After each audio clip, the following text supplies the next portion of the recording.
Hi guys, Aelis Mobility එකෙන් introduce කරපු අලුත්ම වාහනේ review කරන්න තමයි අද අපි ආවිල්ලා. යව බලන්න.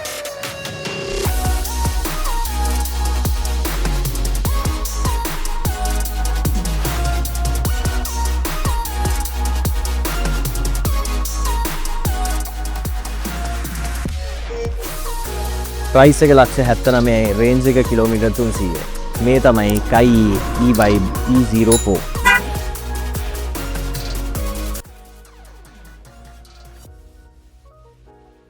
මේ වාහනේ ෆ්‍රන්ට් ලුක් එක විදිහට ගත්තොත් අපිට හම්බ වෙනවා day time running lights full LED. අපිට තව බලා ගන්න පුළුවන් ෆ්‍රන්ට් කැම් එක මෙතන තියෙනවා. මේ වාහනේ සයිඩ් ප්‍රොෆයිල් එක විදිහට ගත්තොත් ඔයගලන්ට පේනවා ඇති 15 inch tyres ටිකක් තමයි හම්බෙලා තියෙන්නේ. මෙතන අපිට right side එකේ තමයි charging port එක තියෙන්නේ. මේ විදිහට අරගන්න පුළුවන්. මේ වාහනේ බැටරි එක ගැන කතා කරොත් මේකට හම්බෙලා තියෙන්නේ 28 kilowatt lithium ion බැටරි එකක්. CATL කම්පනිගෙන් තමයි මැනුෆැක්චර් කරලා තියෙන්නේ. CATL කියන්නේ ලෝකේ largestම lithium ion battery manufacturer for electric vehicle.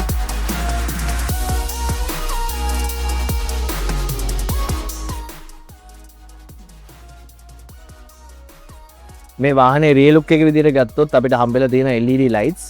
තව අපිට බලා ගන්න පුළුවන් මෙතන reverse sensors දෙකක් තියෙනවා. reverse camera එක මෙන්න මැද්දෙන් තියෙනවා. මේ වාහනේ boot space එක ගැන කතා කරොත් 237 litre boot space එකක් තමයි හම්බෙලා තියෙන්නේ.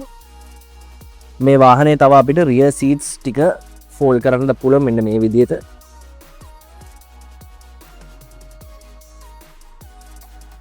boot එකේ මෙන්න මේ compartment එක මේ විදිහට අරගත්තම අපිට බලා ගන්න පුළුවන් අපේ charger cables ටික දීලා තියෙනවා. ඒත් එක්කම අපිට තව cable set එකක් හම්බෙලා තියෙනවා. මේක vehicle to load power out එකක් විදිහට ගන්න පුළුවන් up to 3 kW. මේ වාහනේ side mirror එක යටින් අපිට බලා ගන්න පුළුවන් කැමරා ගේනවා. මොකද මේ වාහනේ 360 camera and sensors තමයි තියෙන්නේ. අපිට බලා ගන්න පුළුවන් hidden electric door handles. මේ විදිහට unlock කරපුවාම තමයි handle එක එළියට එන්නේ.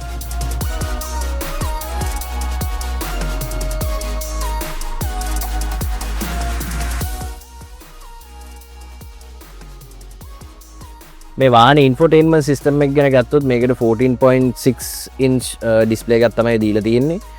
මේකේනවා Android Auto and Apple CarPlay with Bluetooth. infotainment system එකට යටින් අපිට පේනවා මේ AC vents එකයි AC controls ටිකයි තියෙනවා. ඊට යටින් අපිට බලා ගන්න පුළුවන් sunglass holder එකක් තියෙනවා මෙතන.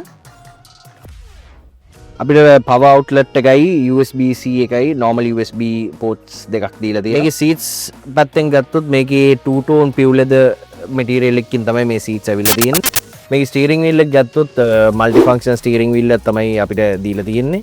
ඒ වගේම meter board එක ගත්තොත් full digital meter board එකක් අපිට දීලා තියෙනවා. මේකේ driver side controls ගැන ගත්තොත් අපිට බලා ගන්න පුළුවන් දකුණු පැත්තේ දොරේ තියෙනවා අපේ window controls ටිකයි lock unlock button එකයි. ඊට අමතරව බලා ගන්න පුළුවන් අපේ side mirror controls ටිකයි headlamp height adjustment function එක. මේ වාහනේ gear lever එක ඇවිල්ලා තියෙන්නේ මෙන්න මේ ආකාරයට normal වාහනයක වගේ අර center console එකේ නෙමෙයි තියෙන්නේ. මේකේ steering wheel එක පිටපස්සේ තමයි gear lever එක ඇවිල්ලා තියෙන්නේ. මේ වාහනේ rear seats ගැන ගත්තොත් දෙන්නෙක්ට වගේ හොඳ comfortably යන්න පුළුවන්. leg room and head space හොඳට තියෙනවා. මේ වාහනේ ස්ටෑන්ඩඩ් කලර්ස් පහක් තියෙනවා. මේ මෙතන තියෙන වාහනේ ඔයගලන්ට බලා ගන්න පුළුවන් සිල්වර් පින්ක් පාටින් තමයි තියෙන්නේ. ඊට අමතරව තව කලර්ස් 7කින් කස්ටමයිස් කරගන්න පුළුවන්. මේ තියෙන්නේ මේ වගේ කස්ටමයිස් කරපු වාහනයක්. මේක orange red කියන කලර් එකෙන් තමයි තියෙන්නේ. මේ වගේ vehicle reviews තවත් බලන්න ඕන නම් අපේ patpat.ae එකේ YouTube channel එක subscribe කරන්න.